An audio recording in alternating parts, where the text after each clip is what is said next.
सौ Jyoti Nagesh Deshmane, founder president of Jyoti foundation. मी नवीन पनवेलला राहते. गेले 25 वर्ष मी माझी संस्था चालवते. आज जी वैश्विक महामारी ओढवलेली आहे अवघ्या विश्वावर, समाजाच्या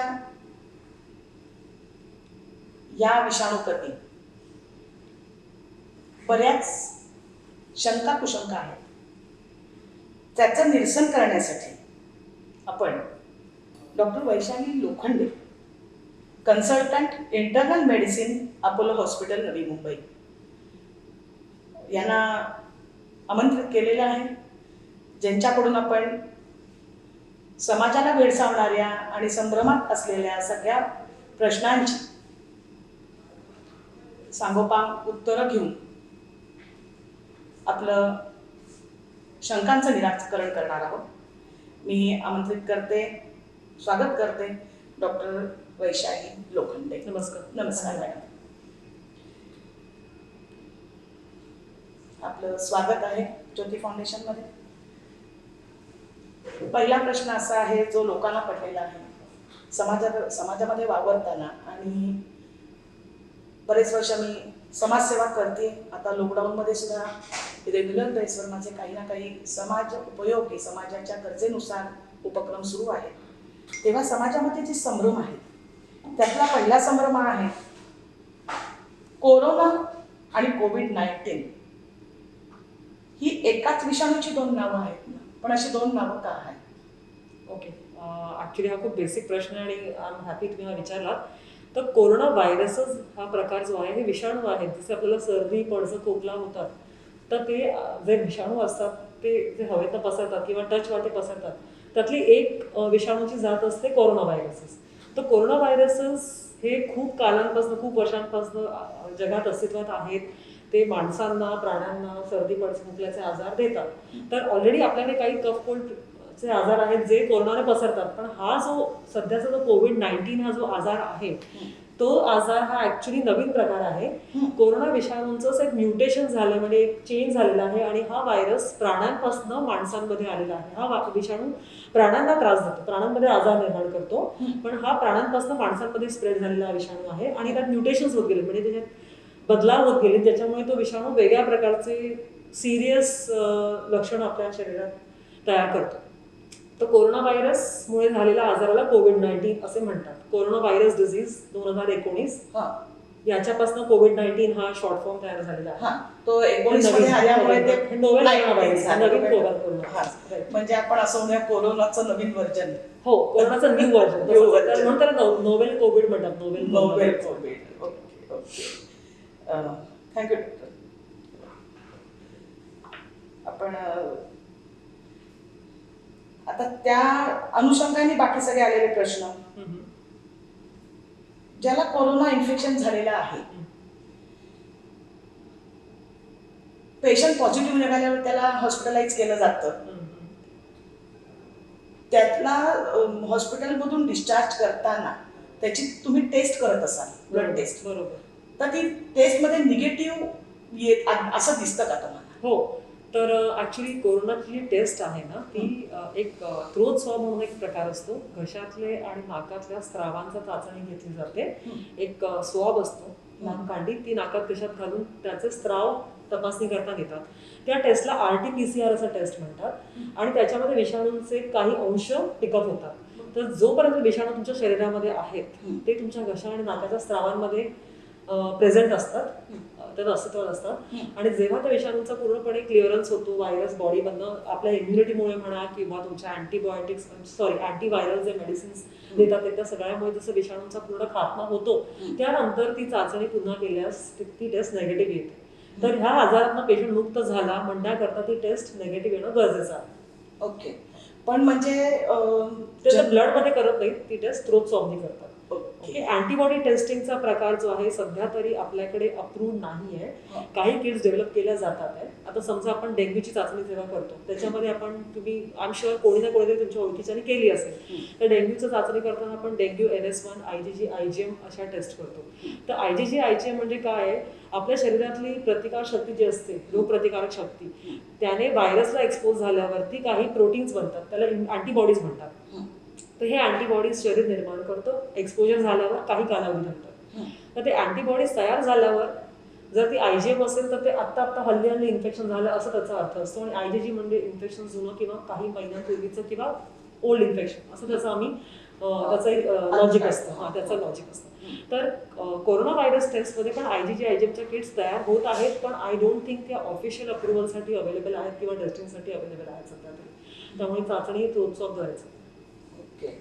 पण म्हणजे मग ते असं का की ते थ्रोट किंवा नोज मध्ये येऊन थांबतात ते जंतू असं आहे की हो हो कसं आहे त्याचं आपल्याला आजार होण्याकरता विषाणूचा शिरकाव शरीरात होण्यासाठी एक मार्ग असतो. जसं जुलाब उलटी होण्याकरता आपण समजा एखादं कॉन्टॅमिनेटेड म्हणजे एखादा दूषित पदार्थ खाल्ला तर ते तोंडावाटे पोटावाटे त्याचा शिरकाव होतो. राईट. तसं किंवा HIV विषाणू जे असतात किंवा काही हेपटायटिसचे आजार ते ब्लड वाटे शिरकाव होतात. तसं कोविडचे जे विषाणू आहेत ते एकदा टच वाटे तोंडाकडे टच केल्यामुळे हातावर स्पर्श केल्यामुळे ते विषाणू हातावर राहतात आणि जेव्हा आपण आपल्या चेहऱ्याला चुकून हात लावतो तर त्यावेळेला ते विषाणू पोटांमधनं डोळ्या मार्फत किंवा नाका तोंडा मार्फत ते विषाणू आत शिरकाव करतात. तर तो फर्स्ट साईट ऑफ एंट्री असते आणि तिथे व्हायरस युजली राहतोच. ऑफकोर्स ते शरीरात पसरतात त्यांची संख्या वाढते ते फुगवतात पण तिथे ते विषाणू राहतात. त्यामुळे जोपर्यंत हे विषाणू इथे आहे तोपर्यंत माणूस दुसऱ्यांना इन्फेक्ट करत राहतो. सो एखादा माणूस रोगमुक्त झाला किंवा व्यक्ती रोगमुक्त झाली किंवा एखादा नॉन इन्फेक्शियस झाली याचं कसं आपण कळतं, एक तर इथली टेस्ट नेगेटिव्ह आली पाहिजे म्हणजे त्याच्या शरीरातल्या विषाणूंचा पूर्णपणे क्लिअरन्स झालेला आहे. म्हणजे जर शरीरातला त्याचा प्रादुर्भाव कमी झालेला असेल तर इथे पण तो सापडणार नाही. बरोबर आहे. पण मग असं हे म्हटलं जात आहे जसं आपण मलेरियाच्या टेस्टमध्ये असं एक पॅथॉलॉजिकल एक कन्क्लुजन आहे की जेव्हा तुम्हाला भरपूर ताप असतो तेव्हा तुम्ही जर ब्लड कलेक्ट केलं तर पॉझिटिव्हिटीचा चान्स जास्त असतो. तुमचं पॉईंट बरोबर आहे. तर मलेरियाची लाईफ सायकल जी आहे जेव्हा ते पॅरासाइट्स मलेरियाचे ते आपल्या लाल रक्तपेशींच्या आतमध्ये बसलेले असतात तिथे त्यांची संख्या वाढत जाते आणि मग ती संख्या वाढल्यावर लाल रक्तपेशी त्या फुटतात, ब्रेक होतात आणि ते पॅरासाइट्स ब्लडमध्ये रिलीज होतात आणि ते आणखी नवीन रक्तपेशींना जाऊन अटॅच होऊन त्याच्यात शिरतात. तेव्हा जेव्हा ही ब्रेक होऊन ते पॅरासाइट रिलीज होण्याची जी प्रक्रिया असते तेव्हा ताप असतो, टीक असतो. तर ती टेस्ट पॉझिटिव्ह यायची तेव्हा म्हणून चान्स असतात. पण ह्याच्यामध्ये असं नाही कारण आपण पाहिलंय काही लोकांना अगदी हलकी लक्षणं आहेत. ओके. आणि किंवा काही लोकांना असं काही काही केसमध्ये आपण पाहतो की काही लोकांची टेस्ट पॉझिटिव्ह येते पण त्यांना लक्षणं नसतात. सो तापाचं आणि टेस्ट पॉझिटिव्ह येण्याचं 100% कोरिलेशन आहे असं मी म्हणू शकणार नाही. असिम्प्टोमॅटिक इन्फेक्शन पण खूप लोकांना दिसतात कारण त्यांनीच लोक आता थोडी संभ्रमात आहेत की अशा आता एक कारण काय हे आल्याला 60 दिवस झाले पण त्या 60 दिवसामध्ये म्हणजे आपल्याला सिरियसनेस त्याच्यात किंचित आल्याला 60 दिवस झाले. त्या 60 दिवसामध्ये 60,000 शंका कुशंकाने किंतु परंतु समाजात पसरत आहेत. त्याच्यामुळे समाज खूप संभ्रमात आहे की आता असं म्हटलं जातं की विदाऊट एनी सिम्पटम सुद्धा तो कोरोना पॉझिटिव्ह निघतोय. पण मग त्याला कसं आता जनरली थोडंसं जरी खो वाटली घशामध्ये किंवा घसा दुखतोय असं वाटलं, थोडासा बॉडी एक वाटला किंवा थोडंसं असं पेलनेस वाटला तर कोरोना झालाय का असं. आणि मग त्याच्या आपण तोंडात काढल्यानंतर मग ते लगेच समाज घाबरतोय त्याला ते चेक करायला.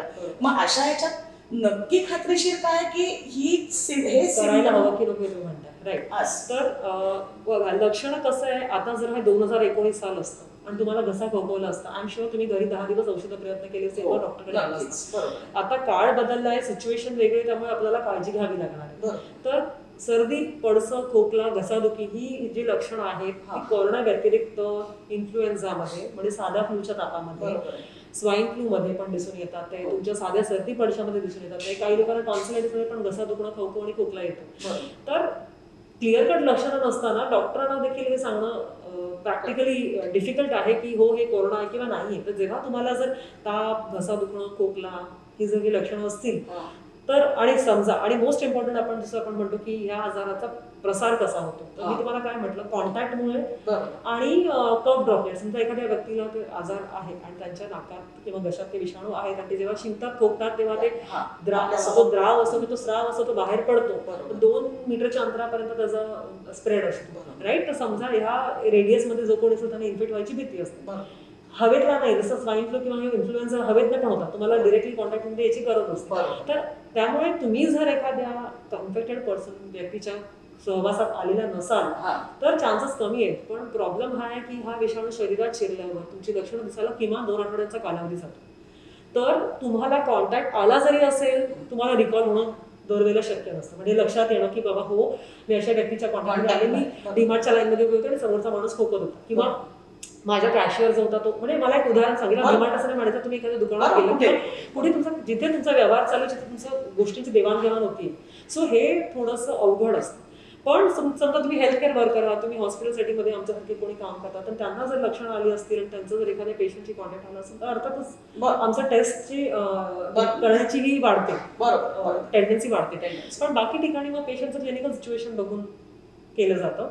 आणि समजा एखादा हाय रिस्क व्यक्ती, म्हणजे एखादे वयस्कर वयोवृद्ध व्यक्ती आहे, 60 वर्षाच्या पुढचं वय असलेले व्यक्ती, किंवा एखाद्याला लंग्सचे आजार आहेत, कोणी ब्रॉन्कायटिस दमेकरी वगैरे आहेत, किंवा डायबिटीसचे रुग्ण आहेत, त्यांना समजा घशाची खवखव आणि ताप वगैरे सुरू झाला, तर ह्या लोकांना माइल्ड आजारापासून क्रिटिकल सिच्युएशनला पोहोचेपर्यंत कधी कधी खूप शॉर्ट पिरियडला म्हणजे त्यांची कंडिशन पटकन खराब व्हायची रिस्क असते. मग अशा वेळेला थोडंसं सिम्पटम्स माइल्ड असले तरी आणि समजा डॉक्टरांना सस्पेशन असेल तर आम्ही टेस्टिंगसाठी पेशंटला सांगतो.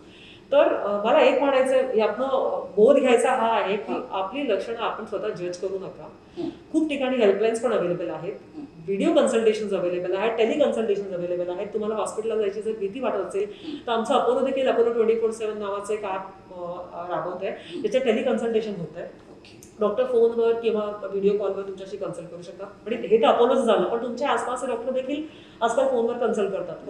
तर कृपा करून तुम्हाला जर ताप, घसादुखी, खोकला, सर्दीपैकी काही लक्षणं असतील तर स्वतः घरच्या घरी उपाय करू नका. बरं, जसं डॉक्टरांची एक म्हणजे तुमचा प्रोटोकॉल म्हणूया किंवा एक ही ट्रीट करायची तुमची पद्धत आहे की साधा सर्दी खोकला झाला किंवा साधा ताप असला, काही लक्षणं वाटली, तुमच्याकडे पेशंट आल्यानंतर तुम्ही 3 ते 5 दिवसाची मेडिसिन त्याला लिहून देता. ही तुमची पहिली पद्धत, बेसिक तुम्ही पहिले हे करता. किंवा पेशंट सुद्धा थोडासा ठसका लागला पहिले 2 दिवस घरी वाट बघतो, आणि जेव्हा घरगुती उपायाने ते क्युअर नाही होते असं थोडंसं वाटलं, अनबेरेबल झालं की मग तो डॉक्टरकडे वळतो. तर तसं ह्याच्यात काही आपण म्हणू शकतो का की बाबा तुमच्या आता घसा दुखतोय, तुम्हाला गिळायला त्रास होतोय, तुम्ही अमुक दिवस वाट बघा, अमुक दिवसांनी असं तुम्हाला वाटेल हे नॉर्मल नाही वाटत आहे, आता आपण डॉक्टरला विचारावं. किंवा असं आहे का ह्याच्यामध्ये, कारण जेव्हा स्वाईन फ्लू आला बऱ्याच केसेस अशा ऐकायला आल्या, अरे नाही त्याला असं व्हायला लागलं, त्याला दवाखान्यात नेलं, त्याचा रिपोर्ट पण तो गेलेला होता. तर ह्या स्टेजला या बाबतीत ह्याच्याबद्दल तुम्ही काय सांगा? खूपच तुम्ही रेलेव्हंट आणि प्रॅक्टिकल प्रश्न विचारला. आय थिंक खूप लोकांना प्रश्न पडत असेल. तर हा पॉईंट खरोखर महत्वाचा आहे की तुम्हाला साधं घशाची खवखव किंवा घसा दुखत असेल, ओके, तर एक कारण असतं तुमचे हे फ्लूचे आजार, सर्दीचे आजार, कोविडचे आजार. पण काही लोकांना ॲलर्जीने पण घशाला इरिटेशन होतं, काही लोकांना एखादं फूड आयटम खाल्ल्याने पण त्रास होतो, काही लोकांना ॲसिडवर आल्यावर रिफ्लक्सने पण होतं. पण आता या गोष्टी गृहीत धरणं जरा डिफिकल्ट आहे. तर कसं त्याला तज्ज्ञांनी अनालाइज केलेलं बरं. तर समजा घसादुखी असेल, तुम्हाला साध्या घरगुती उपायाने तुम्हाला ठीक नाही वाटलं 1-2 दिवसात, तर जरूर डॉक्टरांचा सल्ला घ्या. तुम्हाला ताप आणि घसादुखी असेल तर प्लीज घरी स्टंट्स करू नका, हे माझं प्रामाणिक रिक्वेस्ट राहणार आहे.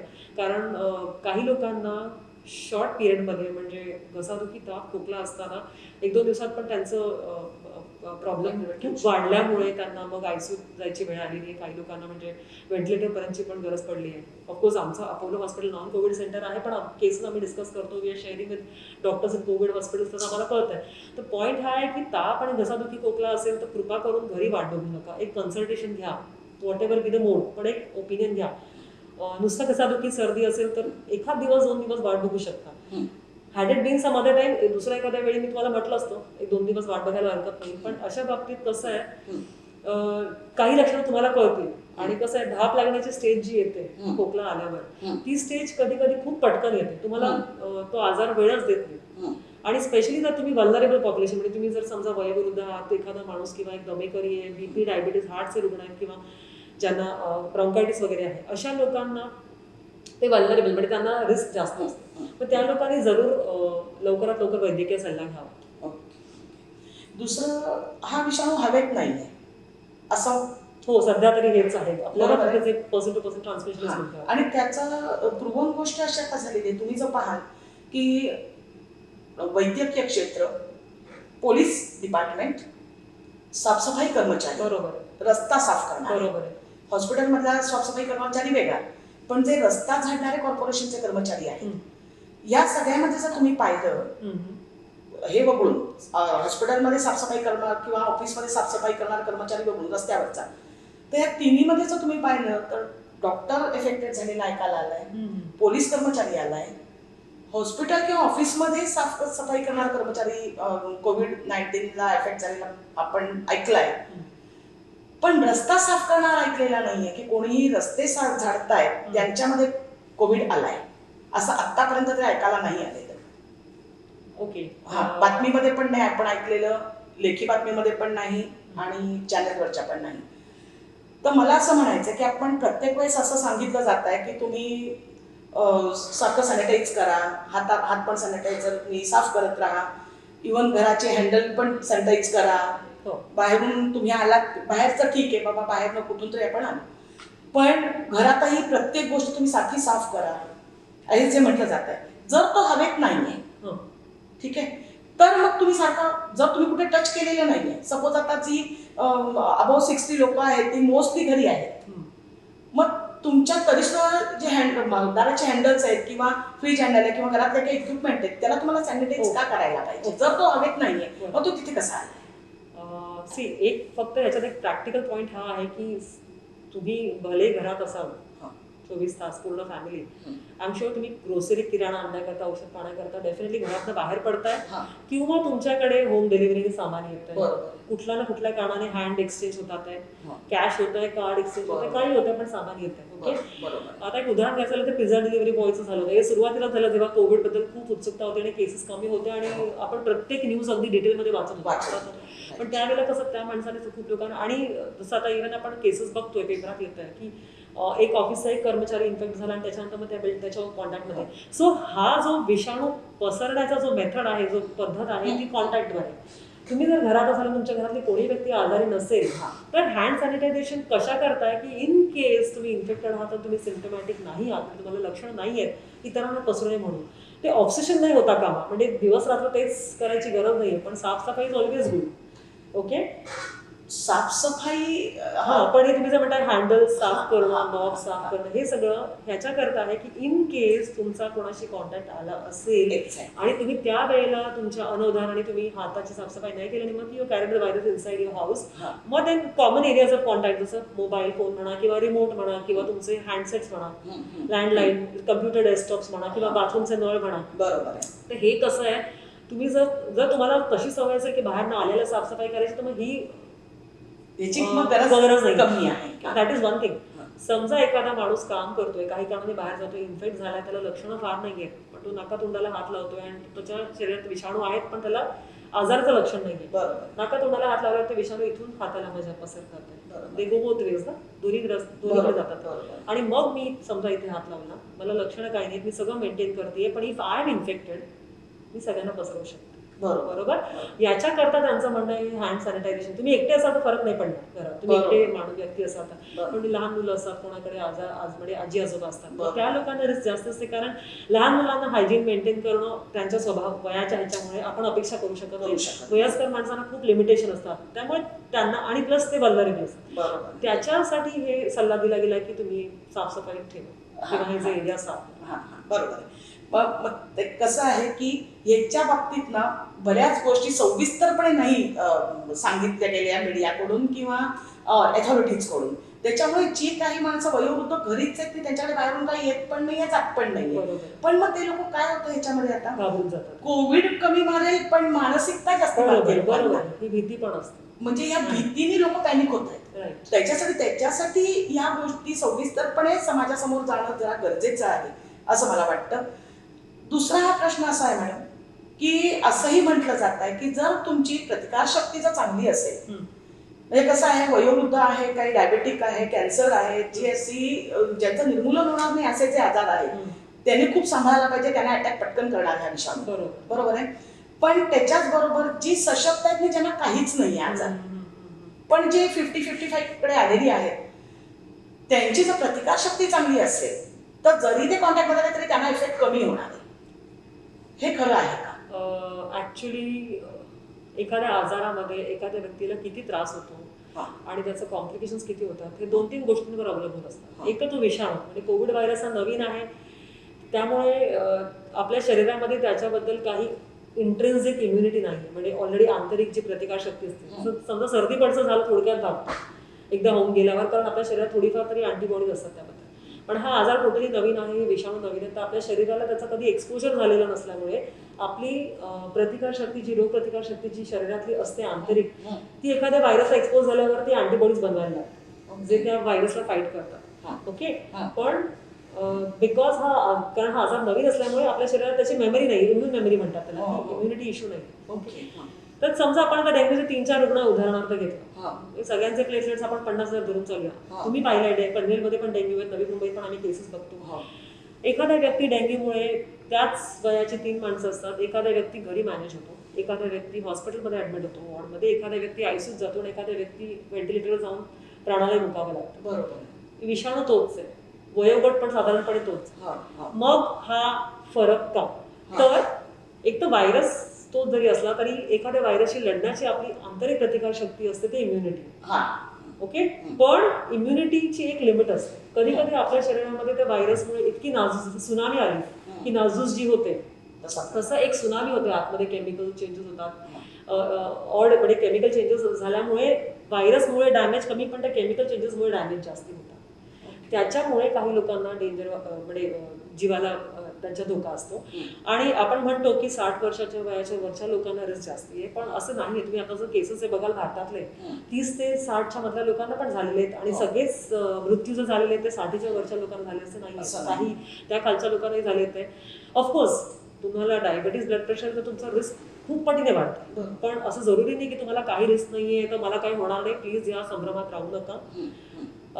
कोणाला किती प्रमाणात त्रास होईल हे सांगणं ऍक्च्युली डिफिकल्ट आहे. आपण बघतो 100 वर्षाच्या आजी आजोबांनी पण आजारातनं बाहेर, त्याच्यामध्ये त्यांनी विजय मिळवला, असं पण आपण न्यूज बघतो. Right. That is very encouraging. त्याने उत्साह वाढतो, हुरूप वाढतो आपला. पण ते विरळ केस आहेत, एखादा रेअर केस. ओके. त्यामुळे जोपर्यंत आपल्याला आपला शत्रू किती डेंजरस आहे माहिती नाही, आणि आपल्याला जोपर्यंत आपल्या स्वतःच्या ह्याच्यावर माहिती नाही की आपल्याकडे त्याच्यावर काही लढण्याकरता काही आयुध नाही आहेत, औषधं नाही आहेत किंवा अँटीव्हॅक्सिन्स नाही आहेत, तेव्हा सर्वात छानपणाचा उपाय म्हणजे काळजी घेणं. बरोबर. आणि केअरफुल राहणं. बरोबर. इम्युनिटी वाढवण्यासाठी आता बरेच चर्चा आणि बरेच काही व्हॉट्सअप येत आहेत, पण मला पुढे असं म्हणायचं होतं ह्याच्यावर की जर त्यातल्या त्यात तुम्ही म्हणता अगदी बरोबर आहे, नवीन विषाणू असल्यामुळे आपल्या प्रतिकारशक्तीची त्याच्याशी ओळख नाहीये. बरोबर. तो नेहमी त्याच्याबरोबर बीट करेल असं काही नाही, आपण खात्री सांगू शकत असं आहे. पण तरी सुद्धा मला असं वाटतं की आपण फक्त तो आलेला आहे, तुम्ही फक्त सॅनिटाईज करा याच्यावर जो जोर दिला जातोय, त्याच्यापेक्षा तुम्ही नॅचरल वेनी तुमची प्रतिकारशक्ती कशी वाढवा याच्यावर आपण जोर का देत नाही होत. ओके. असं मला वाटतं. हा देखील पॉईंट बरोबर आहे. तर आपण परत हेच बघतो स्टॅटिस्टिकली, ज्या लोकांची हेल्थ, न्यूट्रिशन म्हणजे ज्यांचं पोषण, ओके, शरीराचं जे म्हणजे आपण म्हणतो न्यूट्रिशन, त्याला शब्द काय मराठीत म्हणतो लक्षात येते माझ्या, पण त्यांची न्यूट्रिशन स्टेटस चांगला आहे, त्यांचं फायटिंग पॉवर चांगली असते, कारण आपल्या अँटीबॉडीज बनण्याकरता शरीरातलं प्रोटीन्स वगैरे इंटेक चांगलं लागतं. तर तुमच्या शरीरात तुम्ही काय फीड करताय त्यावर तुमची इम्युनिटी डिपेंड करते. दुसरी गोष्ट, तुमच्या माइंडला तुम्ही काय फीड करताय. If you are constantly in fear, तुम्हाला सतत जर तुमच्या मनावरती ताण असेल, तुम्ही सतत अँक्शियस असाल, स्ट्रेस्ड आउट असाल, तर डेफिनेटली तुमचं इम्युनिटी गडबड राहणार. आणि तिसरी महत्वाची गोष्ट म्हणजे झोप. ऑफकोर्स आपल्याला भरपूर वेळ आहे, पण आपण तो सगळ्यात चुकीच्या गोष्टीमध्ये घालवतो. I am sure most of us आपल्याला टीव्ही आणि बाकी मीडियामध्ये वेळ लागला. सो न्यूट्रिशन पॉईंट ऑफ व्ह्यूनी हाय प्रोटीन डाएट घेणं हे महत्वाचं आहे. हाय प्रोटीन म्हणजे तुम्ही घरातल्या घरात पण तुमच्या डाळी, उसळी, मूग, मटकी वगैरे प्रोटीन स्प्राउट करून घेऊ शकता. ज्यांना नॉनव्हेजचा ऍक्सेस आहे, म्हणजे ज्यांच्याकडे नॉनव्हेज अवेलेबल आहे आणि हायजिनिक आहे, त्यांनी जरूर ते खावं, ज्यांना सूट होतं. तुम्ही जंक फूड जास्त न खाल्लेलं बरं, स्पेशली ज्यांना डायबिटीस वगैरे त्या लोकांनी अशा वेळेला, आणि शरीरात तुमच्या व्यायामाची थोडंसं खूप लोकांना व्यायाम करायला जमत नाही, हालचाल कमी होते, ज्यांना बाहेर फिरायची सवय त्यांना घरात जमत नाही. बरोबर. तो अगेन मानसिक ब्लॉक येतो. ओके, मेंटल ब्लॉक आहे, तो घरी करता येईल पण खूप लोकांना नाही जमत. तर जेव्हा हालचाल कमी होते तुमची शुगर कोलेस्ट्रॉल बिघडायची रिस्क असते. मग परत शुगर बिघडली की तुमची प्रतिकारशक्ती बिघडायची चान्स असतात. त्यामुळे अशा वेळेला तुम्ही काय खाताय याकडे लक्ष द्या. हेल्दी खाणं जरुरी आहे, फ्रेश ताजं खाणं जरुरी आहे. झोपेच्या वेळा निश्चित ठेवा, झोप पूर्ण झाली पाहिजे, रिफ्रेशिंग असायला पाहिजे आणि मानसिक तुमच्या ह्याच्याकरता संतुलन बॅलन्स करता तुम्हाला सकारात्मक विचार, योग्य गोष्टींचं वाचन झालं पाहिजे, योग्य गोष्टींचं एक्सपोजर झाला पाहिजे. आय थिंक मेडिटेशन, ध्यान, योगासन या गोष्टींनी थोडंसं तुमचं माइंड बॉडी बॅलन्स बेटर राहणार आहे. आणि किती म्हटलं तरी या गोष्टींचा आपल्यावरती चांगला हे होऊ शकतो, परिणाम होऊ शकतो. बरोबर. पण मन सगळ्याचं कारक आहे. हो, रेमेडी स्वतःची तयार करू शकतो. आपण पाहतो की खूप जण मॅरेथॉन रनर्स आहेत, 40-42 किलोमीटर धावतात, एवढे फिट असून त्यांचे बॉडी वेट आयडियल असतात, त्यांचं शुगर परफेक्ट असतं, त्यांचं कोलेस्ट्रॉल परफेक्ट असतं, त्यांचं ब्लड प्रेशर परफेक्ट असतं, दिसायला फिट असतात ते. आणि आपण पाहिलं काही लोक जाऊन दे हा कोलॅप्स फिनिश लाईनला पोहोचले आणि काही लोकांचा तिथे दुर्दैवी अंत झालेला आहे.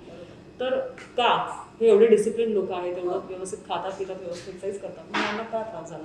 तर आय थिंक तिथे त्यांना स्ट्रेस हा फॅक्टर हा कोणी हँडल केलेला नसतो, कारण ते सगळे हाय अचिव्हर्स असतात. खूप लोकांना खूप काही गोष्टी करायच्या असतात, ॲम्बिशियस, आणि त्यांना सगळंच करायचं आणि वेळेचा बॅलन्स असतो त्यांच्या लाईफमध्ये. हे माझं ऑब्झर्वेशन आहे, आय मे बी रॉंग, माझं अनालिसिस आहे. आणि स्लीप, खूप जण ह्याच्यात बिकॉज त्यांना खूप साऱ्या गोष्टी करायच्या, त्यांना वेळ तेवढा नसतो दिवसातल्या मध्ये काय कुठेतरी कॉम्प्रोमाइज, एकच गोष्ट आपण कॉम्प्रोमाइज करतो, आपल्याला वाटतं झोप गरज काय. ओके, तर ह्या दोन गोष्टी कॉम्प्रोमाइज झाल्यावरती आपल्या हार्टवर ताण पडतोच. आणि शेवटी म्हटलं सर्वात मोठा किलर स्ट्रेस आहे. अजून स्ट्रेस म्हणजे तो आपण थोडासा मानसिक ताणतणाव जो आहे तो त्याचा आपण नीट हँडल केला पाहिजे. कारण कसं आहे की इन्फेक्शन होत आहे, तुम्ही सांभाळा, पण त्याच्यावर रिकव्हरी आणि मोर्टॅलिटी हा रेट काय त्याच्यावर जास्त फोकस केला नाही जाते, त्याच्यामुळे लोक घाबरत आहेत, असं होत आहे. बरं, आता तुम्ही न्यूट्रिशनमध्ये प्रोटीन सप्लिमेंटचं चांगलं सांगितलं, प्रोटीन बरोबर अजून काय? आणि दुसरी गोष्ट, नॉनव्हेज पण खावं की नाही ह्याबद्दल तुझा खूप संभ्रम आहे. ऍक्च्युली हा वैयक्तिक विषय आहे नॉनव्हेज खाण्याबद्दलचा. नाही, नॉन-व्हेजिटेरियन लोक सुद्धा जे आहेत ते आता कोविडमध्ये ते खाणं सेफ आहे का? नाही, असं जर लोकांना वाटतं की कोविड त्याच्याद्वारे पसरतो, तर असं काही नाहीये. वेल कुक्ड फूड असेल, प्रॉपरली शिजवलेलं अन्न असेल तर त्याने काही त्रास होणार नाही नॉनव्हेज. पण अति खाण्याने काय होतं, तुमचं जसं बाकीच्या गोष्टी बिघडू शकतात, कोलेस्ट्रॉल वगैरे सगळं बिघडू शकतं. पण तुम्हाला जर कोविड बद्दल तुम्हाला जर भीती वाटते तर तसं डिरेक्ट काही कनेक्शन नाही, जर व्यवस्थित शिजवलेलं अन्न असेल तर. पण ते परचेस करताना त्याच्यावर काही जसं आपण म्हणतो ते हँडलिंग नंतर आपण जे आहे, जसं आपण आता भाज्या देखील एक्झॅक्टली तुम्ही हँडलिंग जर व्यवस्थित कराल तर मी त्याच्यानंतर परत तुमचा हात साफसफाई व्यवस्थित ठेवाल आणि अन्न व्यवस्थितरित्या शिजवाल तर मग रिस्क प्रॅक्टिकली निल आहे. मला घाबरून जाण्यात काही मला बेसिकली व्हेज आणि नॉनव्हेज मध्ये non veg is not good for health during कोविड-19. Personally I will not recommend, but this is not I will say official. Personally मला नको आहे, पण मला का तुम्हाला नॉनव्हेजचा खास आवड नाही, पण तुम्हाला त्याच्यापासून धोका नक्कीच नाही आहे. तुम्ही त्या गोष्टीने घाबरून जाऊ. जर तुमचं स्टोरेज प्रॉपर असेल, हँडलिंग प्रॉपर असेल तरच नाही. ओके. दुसरी गोष्ट, लिफी व्हेजिटेबल आणि फ्रुट्स आपण बाय केल्यानंतर ते कशा हा अवघड मलाही पडतो माझ्या घरात. तर ऍक्च्युली हे विनेगर वगैरे मला थोडं रिस्की वाटतं. आय डोंट नो किती फायदेशीर आहे, कोणी पोटॅशियम परमॅंगनेट वगैरे म्हणतं. आय थिंक गरम पाण्यात थोडंसं मी बाहेर आणलेलं सामान डिरेक्टली हँडल करू नका, थोडा वेळ ते ठेवून द्यावं. थोडा वेळ म्हणजे किती? म्हणजे आम्ही काही तास तरी, मी तर म्हणेन तुम्हाला आता पालेभाज्या खराब होणार, बाकीच्या गोष्टी तुम्ही तर तुम्ही त्या गरम पाण्यात एक वाहत्या पाण्यात गरम पाण्यात धुवून काढल्यानंतर एकदम dry in the sun for few hours, 2-4 तास तरी, मग तुम्ही ते ठेवून म्हणजे अंड्यावर तुम्ही लगेच नाही लगेच करू नका. आणि इश्यू काय आहे, परत ते शिजवल्यावर अर्थात व्हायरस जाणार नाही, हँडलिंगचा इश्यू. ओके, आपण काय करतो, हँडल करतो आणि मग आपण घरात मास्क घालत नाही, घरात आपण ग्लोव्ज घालत नाही, बाहेर आम्ही घालतो या गोष्टी, घरात आपण नाही घालत. मग परत तेच होतं, आपण सबकॉन्शियसली अनवधानाने आपण चेहऱ्याला हात लावतो. मग सपोज ते क्लीन करताना जर तुम्ही हे सगळं प्रिकॉशन घेतल्या की मास्क बांधला वगैरे वगैरे, तुम्ही आता ह्याच्यात पुढचा इश्यूज काय येणार सांगते. आता फक्त हे क्रायसिस आहे कोविडचे, याच्यानंतर फायनान्शियल क्रायसिस एवढे येणार आहे की प्रत्येक जण ते पॉसिबल नाहीये की मी आज व्हेजिटेबल्स आणून ठेवले किंवा फ्रुट्स आणून ठेवले आणि ते उद्या मी कंझ्युम केलं, कारण आजसाठी माझ्याकडे स्टोअर केलेलं आहे. फायनान्शियली प्रत्येकाला अफोर्डेबल नाही, कारण आता याच्यात कसं होणार आहे, सगळ्यात खालचा स्तर जो आहे सोसायटीमधला त्यांना तुमच्यासारखे भरपूर जण काही काही देत आहेत. हायली रिच आहेत त्यांनाही इश्यू नाही, ते स्टोअर करू शकतात. मिडल क्लास जो आहे तो याच्यात सफर होणार आहे. मग पण त्याच्याकडे, कारण आता खूप प्रचंड क्रायसिस जॉब आणि बिझनेसला येणार आहे. मग तेव्हा तो आणल्यावर शिजवून त्याला ती गरज असणार आहे, त्याची नीड असणार आहे. कारण एकीकडे तुम्ही सांगताय तुमच्यात न्यूट्रिशन्स गेले पाहिजे, तुमची इम्युन पॉवर वाढली पाहिजे, मग ते विदाउट इटिंग ते होणार नाही. मग समजा त्यांनी मार्केटमधून आणलं आणि नळ चालू करून मास्क बांधून जर त्यांनी ते क्लीन केलं आणि मी म्हणेन मग पहिले ते थोडंसं त्याला स्टीम दिली आणि मग ते फायनली तेच पडेल एकदा तुम्ही ते कुक केल्यावर शिजवल्यावरती त्यातलं व्हायरस गेलं. आणि एनिवेज अजूनपर्यंत तरी पोटावाटे व्हायरस झाल्याचं नाही आपल्या ऐकलं. शिजल्यावर फरक नाही पडत. तुम्ही एकदा हँडल केल्यावर तुम्ही परत हात धुतले स्वच्छ, तर मला वाटत नाही काही रिस्क आहे. कारण आपल्याला भीतीत जगता येणार नाही. We have to be realistic. आपल्याला ऍक्च्युअली हा बघायला पाहिजे की शक्य त्या गोष्टी केल्या पाहिजे. आपण अशक्यप्राय गोष्टींचा विचार करू आणि घाबरत राहू आणि ते थोडंसं डिफिकल्ट होईल आपल्याला. तेच जसं मी प्रत्येक वेळेस म्हणते की आपण 60 दिवस पेशन्सनी जरा काहीतरी वेगळं आता फील येत होता लाईफला. आपण स्वतःच्या फॅमिली बरोबर राहत होतो, थोडंसं टेन्शनमध्ये पण एन्जॉय पण केलं लोकांनी 60 दिवस. पण आता खरा परीक्षेचा काळ आहे की लोकांचे पेशन्स संपत जाणार आहेत आणि त्याच वेळेस ह्याचा आउटब्रेक जास्ती वाढणार आहे, हे असू शकत आहे. आणि त्याच्यावर फायनान्शियल क्रायसिस येणार आहे. मग त्यावेळेस लाईफ कसं सर्व्हाइव्ह करायचं, मग त्यावेळेस त्याच्यावर फाईट करणं हाच एक ऑप्शन राहतो. मग ते फाईट करताना आपण काय काय काळजी घेतली पाहिजे. जसं आता मी तुम्हाला भाज्या आणि फळांचं म्हणतं की आणून जर मास्क बांधून आपण क्लीन केलेलं चालेल का, तर त्याप्रमाणे आता पुढचा विषय असा आहे, तो कसा आहे, हेल्थ डिपार्टमेंट सुद्धा आता मी जर तुम्हाला म्हटलं की मला थोडंसं घसा दुखतोय, तर डॉक्टर सुद्धा अटेंड नाही करत आहेत पेशंट. ह्या पण गोष्टी होत आहेत समाजामध्ये. तर बरं, इथे मी तुमच्याबद्दल दुमत राहणार. आय नॉट अग्री टू दिस. ह्यातल्या बऱ्याचशा गोष्टी आपल्याला माहिती नसतात. सुरुवातीला जेव्हा हा आजार म्हणजे आय थिंक मार्चमध्ये जेव्हा केसेस सापडायला लागल्या, तेव्हा इश्यू हा होता की काही ठिकाणी डॉक्टर्सने केसेस पाहत गेले आणि नंतर मग डॉक्टर्सची पण टेस्ट पॉझिटिव्ह आली. मग असं त्यांना लेबल केलं गेलं की डॉक्टरने आजार पसरवला. आपण ना दुसरी बाजू बऱ्याचदा आपल्या लक्षात येत नाही. दोन बाजू असतात. पॉईंट हा आहे की काही ठिकाणी डॉक्टरांना सांगितलं गेलं की तुम्ही तुमचे क्लिनिक्स बंद करा, कारण तुम्ही केसेस हँडल करू नका. बिकॉज एक्झॅक्टली गव्हर्नमेंटचा पॉईंट 200% बरोबर आहे की हा नवीन आजार आहे. ओके, याबद्दल माहिती नाहीये आणि बिकॉज गाईडलाईन्स नसल्यामुळे कोणीही डॉक्टर मनाला वाटेल ते औषध देण्याचे चान्सेस आणि रिस्क असतात. लाईक मला वाटलं मी काही करेन दुसऱ्या डॉक्टरला. तर जेव्हा आपल्याकडे एक प्रोटोकॉल नाहीये, एखादी गाईडलाईन नाहीये, अशा वेळेला सर्वात पहिले पॉईंट ऑफ कॉन्टॅक्ट असतं ministry of health and family welfare. जिथून आपल्याला गाईडलाईन्स खाली येतात, ट्रिगर होतात. तर अशा वेळेला गव्हर्नमेंटनी इनचार्ज राहणं आणि गव्हर्नमेंट सेटअप्स इनचार्ज राहणं हे लॉजिकल आहे. ओके, पण फक्त कोविड आजार सध्या आहे का जगात? दुसरे आजार पण आहेत. माझ्याकडे आता पण पेशंट्स आहेत जे युरिन इन्फेक्शनमुळे आले. ते कोणाचं शुगर बिघडली आहे, कोणाचं ब्रेन स्ट्रोक चालू आहे, हार्ट अटॅक चालू आहे. तर काय होतं, हे बाकीचे आपण कोविडच्या नातं बाकीच्या गोष्टी दुर्लक्षिल्या जाण्याची रिस्क असते. बरोबर. ओके, तर सुरुवातीला इन्स्ट्रक्शन्स प्रमाणे डॉक्टरांना क्लिनिक बंद करण्यात सांगण्यात आलं. नंतर मग लक्षात आलं की बाकीच्या आजारांचे इश्यू होतो, म्हणून मग परत रिस्टार्ट केलं गेलं. तर डॉक्टरांनी पेशंट हँडल करताना आता एक अंतर बाळगून बसलो, मास्क घालून, ग्लोव्ह घालून बसलोय. तर त्या स्टॉक्स पण पाहिजेत ना या गोष्टींचे. मी हॉस्पिटलमध्ये अपोलोमध्ये आमच्याकडे किट्स व्यवस्थित मिळतात. ज्या डॉक्टरांच्या डिस्पेन्सरीमध्ये त्यांनी समजा एखाद्या सप्लायरला विचारलं, शॉर्टेज पण असतो कधी कधी, त्यांना स्टॉक्स अवेलेबल असतात. ह्या गोष्टी पण असतात ज्या आपल्या डिस्कशनच्या पलीकडे आपण डिस्कस करू शकत नाही या पॉईंटवर. पण आय थिंक त्याच्यामुळे थोडंसं पेशंट्सना थोडंसं अडचण झाली असेल. पण ते कोणीही no doctor wants to not do. म्हणजे कुठल्याही डॉक्टर असं वाटत नाही की मी काम करू नये की आम्ही पेशंट बघू नये. आमचं म्हणजे हे आमचं व्रतच आहे. ओके, पण द पॉईंट इज काही ठिकाणी काही इन्स्ट्रक्शन्समुळे किंवा त्यांनी सांगितले तुमच्या क्लिनिकमध्ये अरेंजमेंट्स ठेवा, तुम्ही तेवढी सॅनिटायझर ठेवा, मास्क ठेवा, हे ठेवा सगळं. तर त्या गोष्टीची सोय होईपर्यंत पेशंटला हँडल करणं रिस्की आहे. कारण जसं मी म्हटलं, एका पेशंटपासून दुसऱ्या पेशंटला रिस्क असते इन्फेक्शन व्हायची.